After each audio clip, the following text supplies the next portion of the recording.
We want to make sure we get this right, and sometimes getting things right means we have to work awfully darn hard, and awfully darn hard means a lot of hours.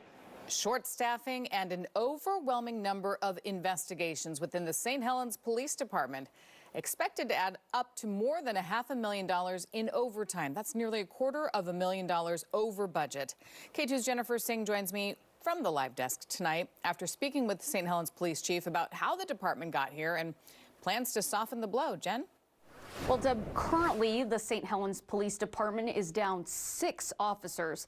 The chief of police tells me this has meant the department's ability to maintain 24-hour round-the-clock coverage has solely relied on officers volunteering to work overtime for the last 18 months.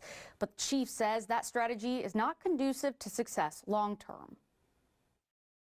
The staff is committed to make sure we maintain our current services, our current 3-shift coverage, but it does take its toll after a while. The St. Helens Police Department working copious amounts of overtime to keep up with demand. 7 days a week, 365 days a year, our officers are working voluntary overtime to cover that, to make sure our citizens, when they call 911, have an officer that will respond when they need assistance. Detectives now working as officers at the same time the department is seeing an increase in cases, specifically child abuse cases. If we have a child in immediate danger, then we immediately pivot to that investigation. As a result, the St. Helens Police Department is projected to spend $543,000 in overtime by the end of the fiscal year.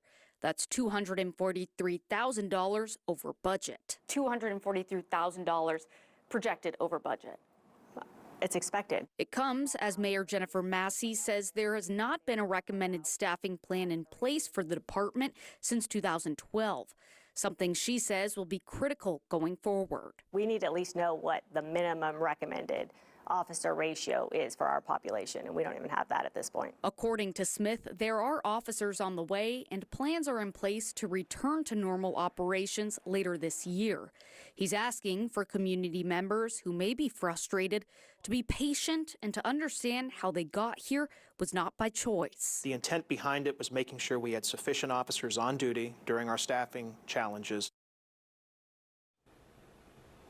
And Chief Smith also emphasized that the $543,000 in overtime is a projected number, and he's actively working towards solutions that will prevent them from accruing that much. He also wants to assure community members that when an emergency happens or a critical case comes in, the department will be able to handle it. At the live desk, Jennifer Singh for K2 News. Jen, thank you.